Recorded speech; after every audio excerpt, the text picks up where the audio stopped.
โครโฟน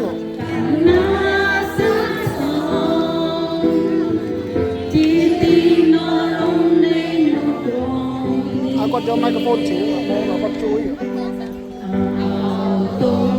ជាតិខ្មែរថែដែនដីសីមាមានអន្តរជាតិខ្មែរបានតបពុទ្ធពរចំណាំជាតិសាំពូកែ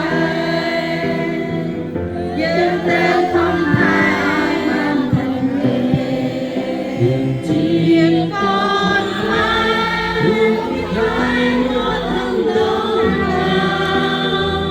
ជាតិយើងថ្លៃថ្លាដោយសារយើងជាសាមគ្គីព្រោះតែគ្នាណាមិនលើក៏សំជាអភិវឌ្ឍរុងរឿងយើងគ្នា